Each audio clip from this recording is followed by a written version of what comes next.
Hello, and welcome to this episode of the Joyful Friar podcast. I am your host, Father Nathan Castle. Today, I'm co hosting with my beloved bud, Toto, the Canine Face of God. My first book was on the Wizard of Oz, and it's called And Toto Too. The Wizard of Oz is a spiritual adventure. And in that book, or in that movie, my interpretation of it is that Toto, which means Alpha and Omega, the beginning of the end, totality, all that is, has been under your nose all along, loving you in Kansas, in Oz, back in Kansas. And I believe that in that movie, Toto is the canine face of God, as Jesus is sometimes described as the human face of God.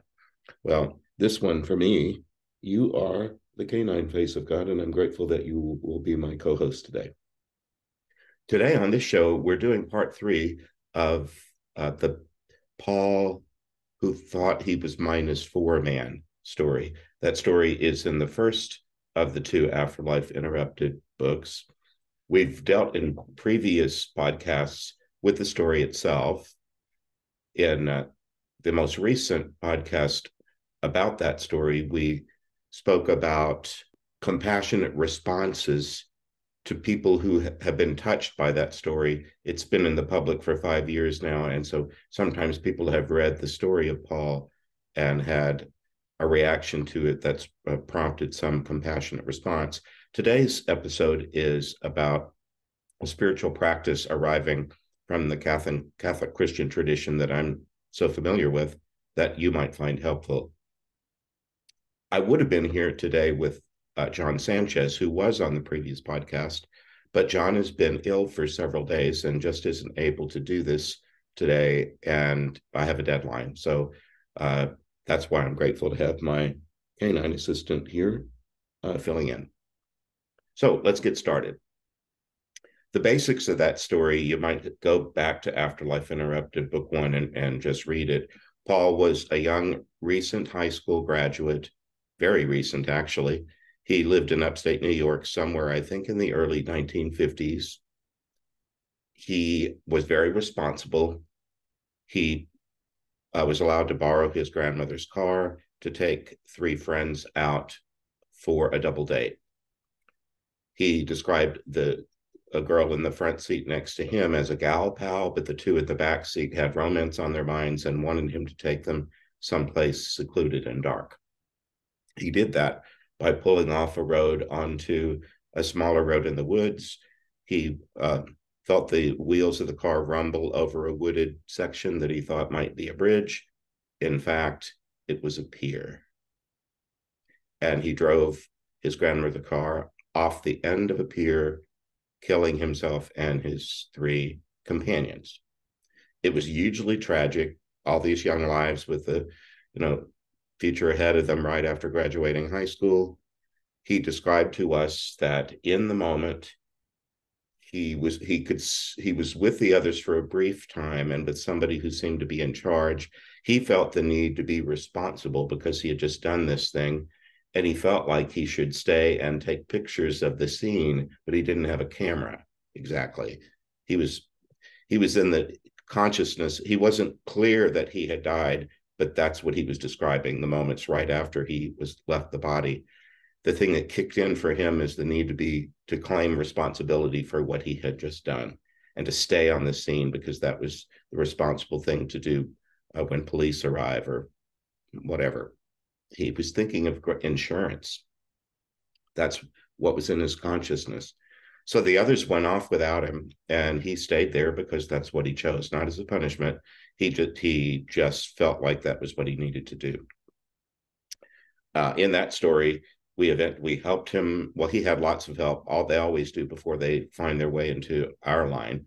But when it came time for him to make a crossing to a next afterlife level that was lighter and freer, happier, he needed to get past the idea that his end of life made no sense. He demanded in his own imagination that life must make sense. My death must make sense, but it's senseless. and he ground away. That's why I used the language of being stuck in the subtitle of that first book, because he really was spinning his wheels.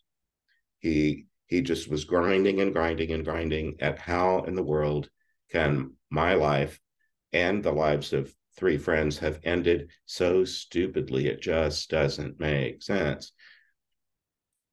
And in his own imagination, remember, he was a recent high school graduate. Did you read Hawthorne's The Scarlet Letter in high school? I did. Uh, I was familiar with it. And it was in his active imagination that he just said that woman that got pregnant, Hester Prynne, who wore a scarlet A on her chest to identify herself as this adulteress to anyone who would see her. He decided that he needed to be -4 man because he had subtracted 3 other lives plus his own, a total of 4 lives from the earth. And it was his fault. He was responsible. So he had judged himself quite harshly and decided that he was -4 man. That's what he presented us. My prayer partner that day, John, was new on the job, but he listened to it and he said, but wait a minute, the other 3 are not around. It sounds like they've already crossed over. And John thought of the whole thing in terms of algebra. Something is on the left-hand side of an equal sign and something else is on the right-hand side. Something like x -4 equals y. And it was John who said, you don't sound like -4 man because you're alone. You sound like -1 man. It sounds like the other 3 had made it to the other side. So you can read that in the book, but he moves through a logical process of using algebra as a way of rethinking his circumstance and maybe moving to the other side. And in the end, it's one of my favorite stories. When it came time, John asked, well, how would we make you +1? That's what we need to do. If x +1 equals y +3, how do we get u over to the other side? Wouldn't you have to add 1 to both sides? So how could we make it y -1 +1 and 1 on the other side? And his high school principal, Mr. Wambacher, showed up with a football jersey, purple and gold, their school colors, with a big 1 on it. And all that Paul had to do was put it on and he'd be +1 man. That enabled him to cross. I just think that's so imaginative, and I think God's universe is so creative. Anyway, that was the basic story. Then we did the follow-up with Paul, as we do with everyone, to ask permission to use their story in a book, in this case, the first book in this series. Had another conversation with him. We spoke about that some last time. So that gets us up to speed. So today we're going into this last component, spiritual practices. Again, I'm a Catholic priest, a Christian, so it reflects that tradition. But if you're not that, you might still find this helpful. That's my hope. So, Toto, let's get on with it, okay? One of the things that it looks to me like caused Paul such trouble after his death was certitude. He was absolutely certain that he was responsible for this. He had caused it. It was all his fault. Well, certitude, I would say, is a spiritual practice. Check your certitudes. If there's anything that's unhappy in your life, or that stays unhappy, stays conflictual, upsetting, something depressing, check to see if there's some certitude in your mind that this must be that. With the humility to consider, I wonder if I'm wrong. I wonder if I've exaggerated or overdone something. Overdoing certitude, for example, can move us toward arrogance. Have you encountered that before? It might be easier to see in somebody else than in yourself. Have you known anybody that is just so sure of their opinion about something that they're overbearing and hard to be around because they're arrogant? Well, if you've seen it in somebody else, it might be in you too. Anyway, check your certitudes. Are you overdoing something in a way that can move towards arrogance? And another thing related to it, it could be harsh judgmentalism, even toward oneself. Having some unshakable certitude might be limiting the information that you're willing to take in because your mind is closed. I'm so sure that I don't need to hear another word about what you have to say or anybody else does because it's a settled matter in my mind. In Paul's case, he was not having it. He was responsible for 4 deaths and he was minus 4 men, and that's that. Well, he ended up being harshly judgmental, not of anyone else, but of himself. He judged himself way more harshly than anyone else would. But he was certain that he was right. It was making him miserable. Are you making yourself miserable because you're certain that you're right about something? Is it possible that that's something, if you allowed some little bit of a crack of light into it, some little possible bit of new information, there might be a shift? That's one thing. Sometimes we move from certitude to truth. And the truth of the matter is, I'm minus 4 man. Ask yourself, well, remember, every believable lie has some basis in truth or it's preposterous. If you've ever told a lie and are any good at it, you probably know that you just don't make something up that's so outlandish as to be unbelievable if you want another person to believe it. You'd have to start with something that's true and then distort it, blow it out of proportion, overlook something that's equally important, blur the lines somehow. You might have done that to yourself. In my practice, I go to the Holy Spirit, which is when we make the sign of the cross, we say in the name of the Father, the Son, and the Spirit is respiration. And it's when we make the sign of the cross, we're crossing right over our pulmonary system. Our heart and lungs are right here. We're asking a blessing on them. And we're asking the Spirit of the living God, the breathing presence of God in the universe, to be right here or to access it right here in my emotions, in my mind and heart. Father, Son, and Holy Spirit. And then I just ask for wisdom. I sit still. And I might start with, I think this is true. I am responsible for the killing myself and 3 others. Would you show this to me in a different way? In a lot of religious traditions, including the Catholic Christian one and the Judeo-Christian tradition, we often speak of God as light.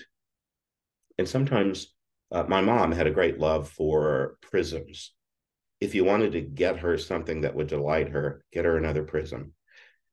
She had a bunch of them hanging over the sink in the kitchen where the light would hit it. And sometimes that was why she was cooking or doing the dishes or something. But then other times we'd be watching television or reading the paper, sitting quietly, and the light outside would just hit these prisms, and suddenly there'd be little rainbows all over the walls and the ceiling. Well, sometimes I will think of my imagination, my mind, my thoughts as a prism, and I'll say, Lord, I think I've gotten used to looking at it from straight on, from only one point of view.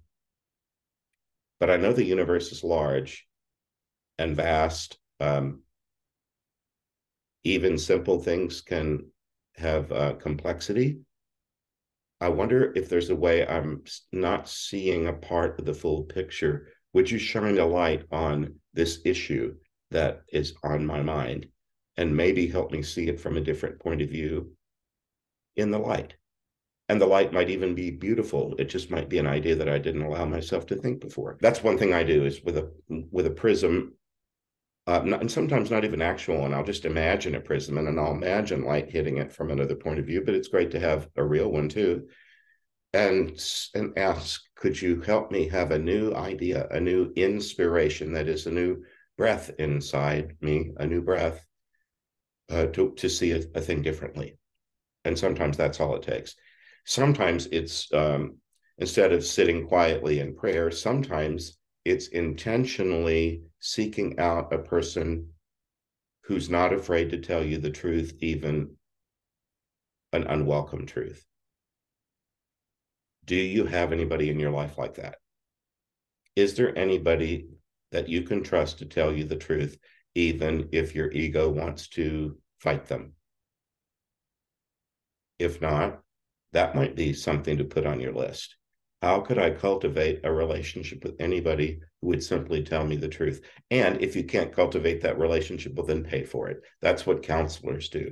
You don't have to be reciprocal with your counselor. You just lay things out before them and then ask them, what do you think is true? What am I overlooking? What am I overemphasizing? What's the truth that I'm having a hard time seeing? All right.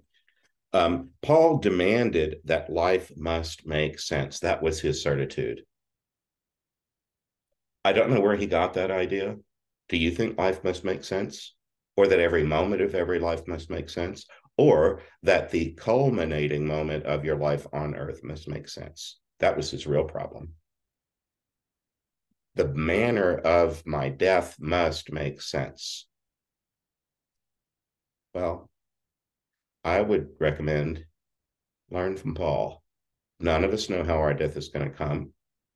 And when it does, must you demand that it meet a certain standard that you've decided on ahead of time? That you will welcome this, that, and the other kind of death, but not that one. Well, good luck with that. He didn't choose to accidentally take his own life and the lives of three others by driving his grandmother's car off the end of a pier into a lake. But at the time, he just wasn't equipped to allow in the idea that I can die in a senseless tragedy. And that can simply be the way things are.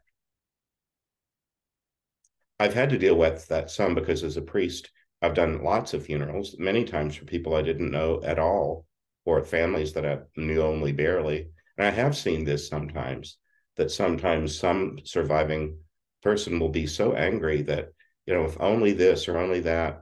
Even the very first one of all these crossing stories that I ever did, if you go back to the beginning of Afterlife Interrupted, book one, was Ray, the guy that died at 20 years old, burning to death on the radiator of a car.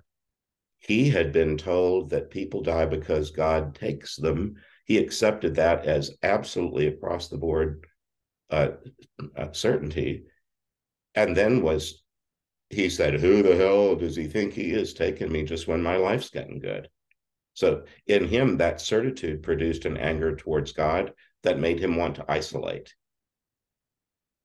He didn't want any part of God or God's people because who the hell does he think he is? So he was just so angry. Well,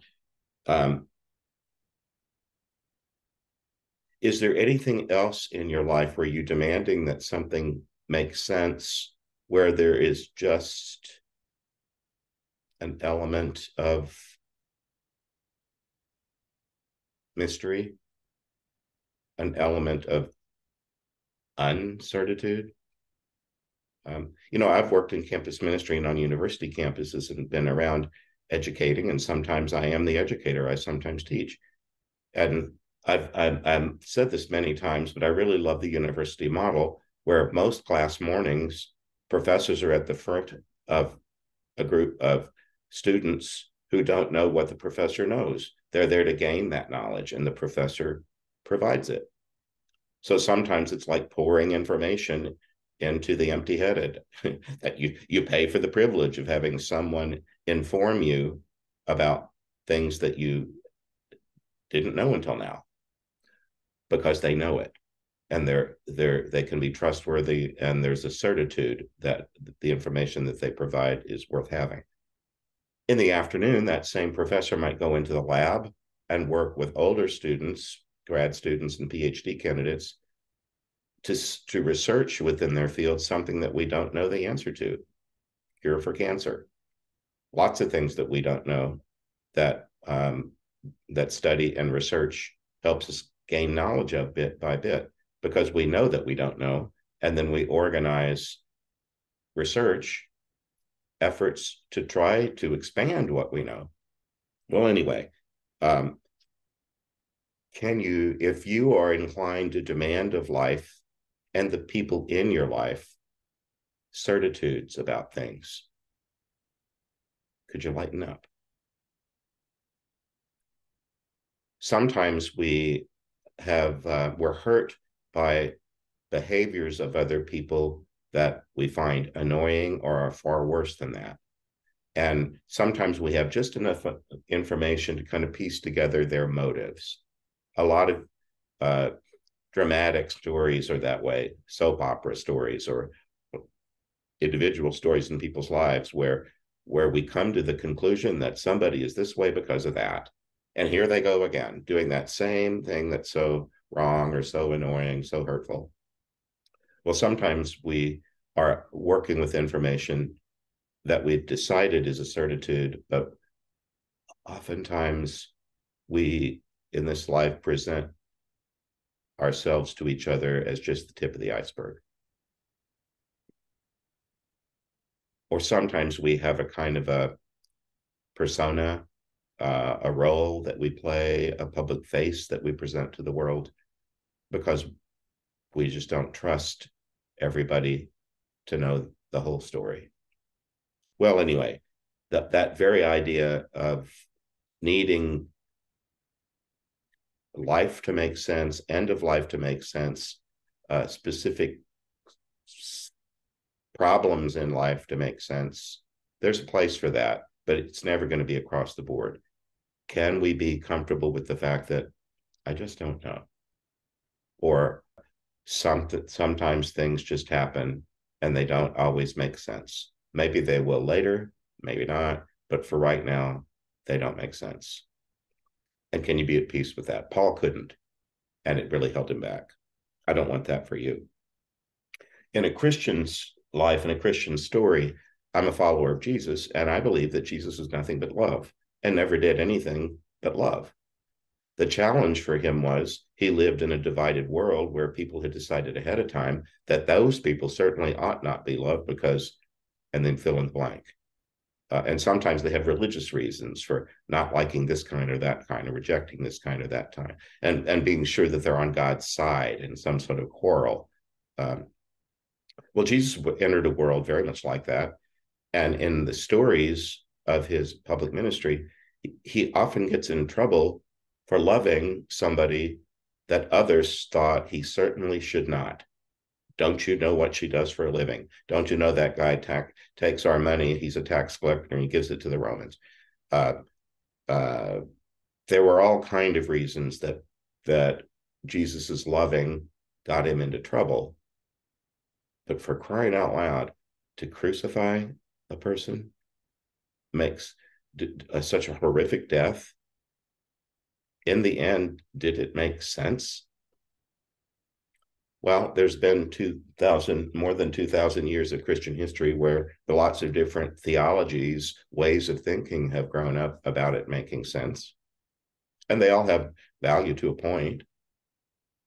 And on the other hand, I just think there's a senselessness built into that. That's the way I think anyway. And it helps me not demand that my life and the people in it make sense all the time. I live in community, and I don't demand of all of my brothers that their activities always make sense. If I did, I'd probably be annoyed just about, I don't know, 3 times before breakfast. I don't know. when you have you had roommates or spouses, kids, co-workers, neighbors that do stuff that just seems nonsense to you? Can you just give it a rest? I think that's part of what Paul's story can help us do. Can I live and make peace with some lack of certitude about things and just let things and people be the way they are without me feeling a need to come to some grand conclusion about it? I have a couple of other things I want to mention. I wonder if you've ever heard of a spiritual tool called the Enneagram. It's Ennea Gram, I think. It's a book you could Google it, and you'd find a lot of information about it right away. I think it moves out of Sufi Muslim mysticism. The mystics in different world religions have a lot in common, and I believe that my gifts belong in that category. So I pay attention to what mystics and other traditions might have to offer the common good. The Enneagram is a 9-sided diagram, and the thesis behind it, I think, is brilliant. That one of the things that brings most suffering into a human life is taking a virtue and overblowing it into a vice without even knowing that you've done it. Taking some good thing, think of the idea of too much of a good thing, and overblowing that good thing into a vice. I remember Saint Therese of Lisieux. Catholic people often call her the little flower of Jesus. She was only, I think, 24 when she died. She was a cloistered nun, but she was brilliant. And she had a great love of the Lord. And her superiors forced her under obedience to write her thoughts down. They became a book that's become a spiritual classic. One of the things that she did, she walked around in a garden inside the monastery where she lived.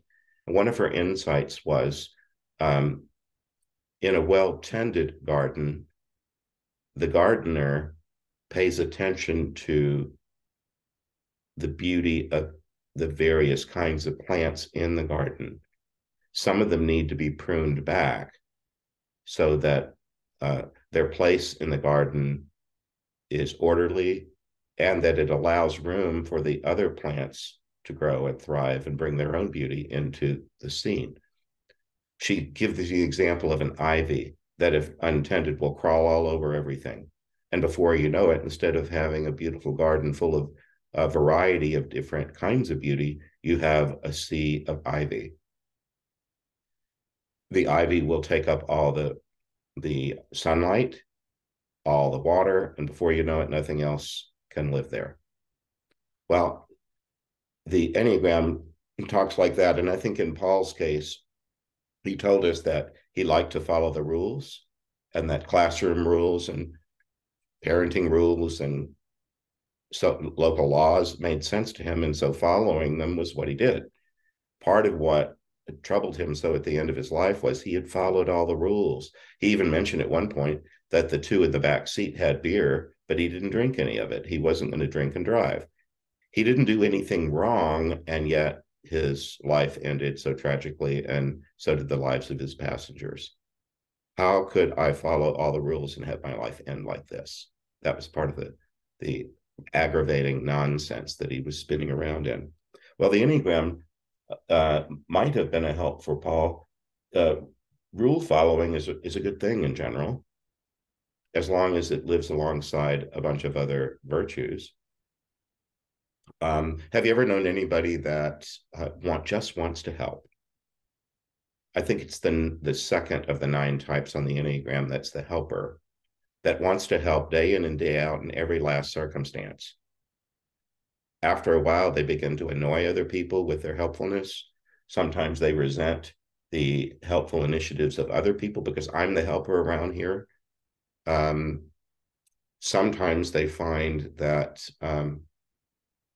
that their help at some point is unwanted. And then when they're told that, no, you don't need to help me anymore, they'll, at least privately, if not publicly, be all stirred to umbrage that, how dare you deny me the opportunity to help, or after all I've done for you, look at how ungrateful you are, not being it. So the idea of being helpful to other people in the Enneagram can be a virtue that gets distorted into a vice, and it might happen right under your nose without you seeing it.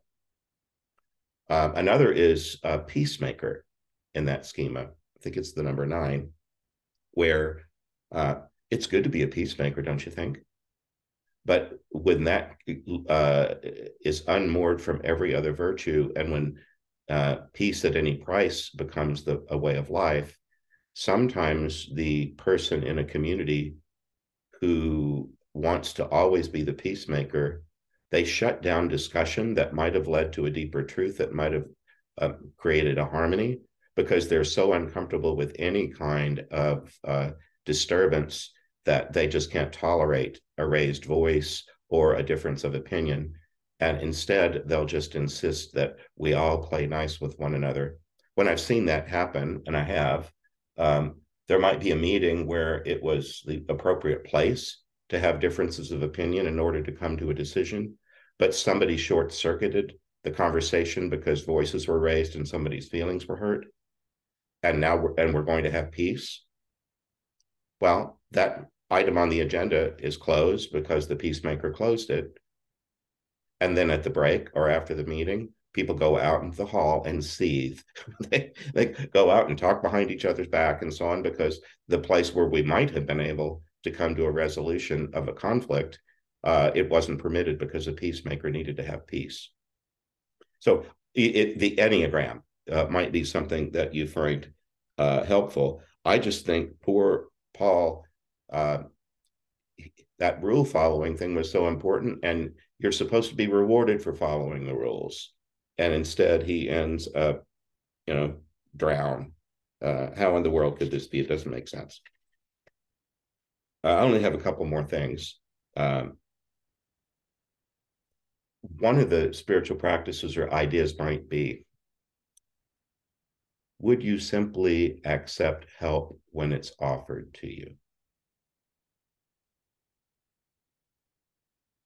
Would you accept help when it's offered to you? Paul had lots of people trying to help him. It eventually worked, but only after a lot of what might have been unnecessary struggle and frustration.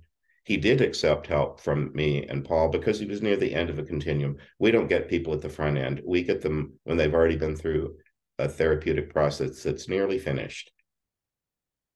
But has anybody tried to help you only to find that you resisted their help and chased them off? I think because I know that not everybody in this audience is a citizen of the United States, but I am and have always been. We celebrate our national feast on the 4th of July as Independence Day. And that value, that virtue for us of being independent, can be the be all and end all of an American person's idea of citizenship, that we must be independent of each other because that's the way we are. Well, I would like for July 5th to be Interdependence Day. We don't have that day on the calendar, and we don't have parades, fireworks shows. We also need to be interdependent or we fall apart. I wonder about you.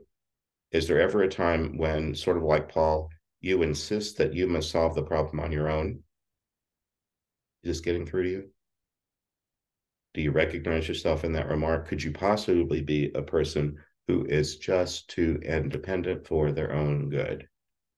Sometimes this shows up rather late in life, where an elder, sometimes a parent, begins to lose skills and to their daily life begins to be more fraught or dangerous because of health issues or sometimes declining skills. And a son or daughter tries to pick up some of the slack, only to find that the individual who would benefit by some help just refuses it. I benefited, especially my mom. She did not do that. She recognized when it was probably best that she sell the house and move into an independent living apartment in a senior complex. That's what she did. And all the way to the end of her life, she was pretty graceful about allowing help when it looked like it was time to receive help. So ask that one of yourself. That one might flow from Paul's story. Paul mentioned his fondness for John Sanchez, who I wish was with us today, and that he knew that John was new at his job. He hadn't done many of these prayer partner crossings, but he admired John's wisdom. He said he was brilliant. He got it that because I love numbers, maybe algebra was the way to try to help me solve this problem. He developed in a brief time a heart for John. He was the helped, but he wanted to become the helper. He began to what he called haunt in the spirit form. He began to pay attention to John and appropriately, lovingly hang out around John. In doing so, he discovered that John suffered from a certain amount of depression, and that one of the things that happens in a depressive mood, and I've had them before, maybe you have too, we can exaggerate our isolation. Sometimes when depressive thoughts begin to take over, we can think, I'm all alone and nobody's helping, or nobody cares, or nobody knows the trouble I've seen. And so he said, what I want to do for John is, in the form that I'm at, in as a spirit, I want to at least try to see if I can whisper in his ear to give him encouragement when he needs it, or learn about other ways that in the spirit form that I might be able to assist him and be present to him. And then I think in the chapter about him, I think I gave the example that there are sometimes when there are very practical things we can do to help another person: carry in the groceries, do the dishes, fill in for somebody at work when they have a family emergency. Those are very practical. And then there are other times when we have a sick loved one in the hospital. There's really hardly anything we can do. Maybe we can fluff the pillow or fill up a water glass. The professionals bustle in and out and do the practical stuff. We just hang out. But hanging out, being present lovingly to someone we love, is really important. And that's what Paul said he was going to try to do for John. Since John had helped him, he wanted to return the favor and see if he could hang out in spirit form and somehow bring light, happiness, peace to John, who had helped him. If that's not a part of your worldview, it's been a part of mine since childhood. I've called upon the saints, the angels, deceased loved ones, all as part of the body of Christ, not taking the place of the Father, Son, or the Holy Spirit, but being embedded in them or in their heart. So if that's not your practice, it's something that you might consider opening yourself to. Balance. We learned at the end that one of the things that Paul learned about himself in the afterlife is that he was very active in his imagination, grinding and grinding and grinding, trying to solve an unsolvable problem, always active, grinding, exhausting himself. And they've since told him that to counterbalance that, it would be nice if instead of action, you chose passion, passivity, quietude. Instead of grinding, could you sit still? And again, in American culture, we're so driven to do, we're not always paying attention to just being. So some sort of stillness, maybe it's prayerful or meditative, contemplative. Maybe it's, in his case, it was something as simple as sitting next to the lake that he died drowning in. And instead of seeing it as a tragic place that robbed him of life, he was just encouraged to sit there and watch the sunrise on it, watch the sun set on it. He paid attention to the bugs or the minnows that swam in it. He liked the way that light glistened on it. He began to see it as a peaceful place because he didn't need to do anything there. He just needed to be there. So that might be a spiritual practice, especially if you find yourself too plugged into tech, always, checking your texts or emails or whatever. It could just be beneficial to not do anything for a while, just be still, or whatever, to look at anything that might be excessive in your life and out of balance, like the scales that's tipped. And you might, either on your own with help of the Holy Spirit in prayer, or with a counselor or someone you trust, you might say, am I out of balance? And do you have an opinion about something you think that I would benefit by if I added more of this and less of that? I like to cook, and sometimes it's in a recipe. You say, this would have been really great if it only had a little less salt. Or it could have used a little bit more cream. Well, can you bring things into balance if there's something in your life that's out of balance? Be in the present moment as much as you can. If you do some meditation, Pay attention to where your thoughts go when they wander. Do you wander into the past and keep mulling over grievances, things that people said or did that upset you, failures in your past, um, wounds from childhood, or awkward moments of poor parenting or something? Or do you find yourself racing into the future, worrying, especially presuming that you'll fail at things or be found out about something? Or do you feel like you must be accomplishing stuff all the time? And when you're trying to be still, you're mostly making lists about what you need to accomplish and what's not finished yet. Demands at work, demands at school. Can you simply be still, be in the present moment? Paul wasn't very good at that when we first met him, but we've learned that he's learned how to do that. He can be still now and just let things be. Can you let things be? And finally, Paul could have spent or had a certitude about his eternal future, that he is definitely a lousy driver and should never drive again. Now, maybe you don't think the afterlife has highways or roads or cars or whatever. I don't know. But he showed up at the beginning of my second afterlife book, because when someone needed a ride at the end of their crossing, who showed up but Paul driving?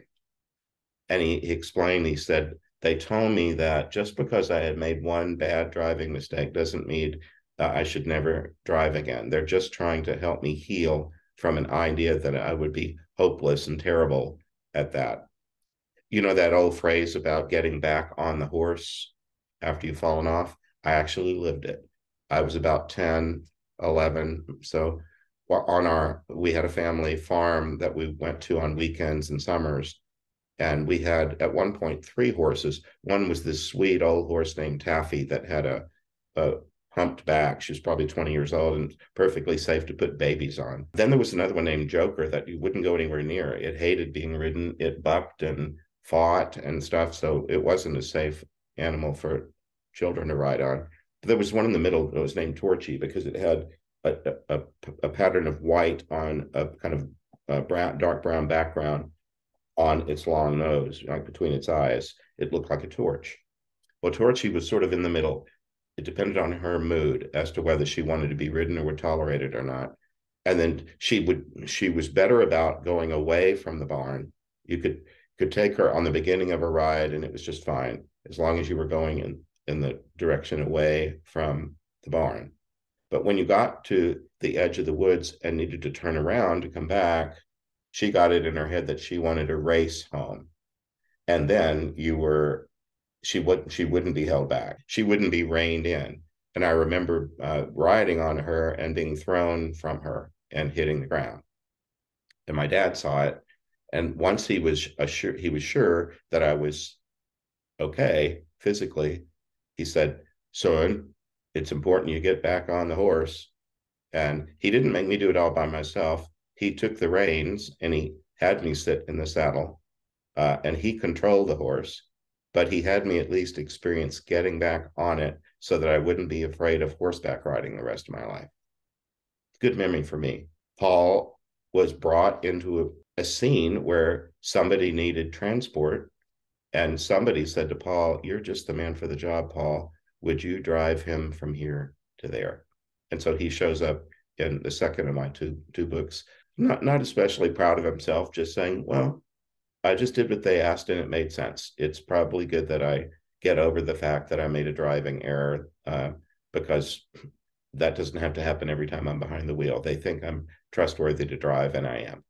So get back on the horse. Is there any part of your life where you've given up on something, given up on love because something went badly, given up on some academic pursuit or something in your career, or God only knows? Is there something where you've written off the possibility that that could ever happen again because the last time you tried it, you failed? Well, maybe the story of Paul, who thought he was -4 man, might help. Maybe he can help you get back on the horse. You could even call out to him if you wanted. And remember, when we asked him, so you're not -4 man anymore, What do you call yourself? You remember what he said? Well, you can call me Paul, or if you want, you can call me Captain Infinity. I love that because I think we're infinite beings, infinitely loved. So we're at the end of this podcast, and I wish you infinite joy, infinite love. And I'm grateful for your participation in my little podcast. I'll see you next time. Bye-bye. I hope you enjoyed this episode of The Joyful Friar. You can visit me at nathan-castle.com. Send me a message by clicking the contact button. If you'd like to support this podcast, you can make a donation by clicking the donate button. See you next time.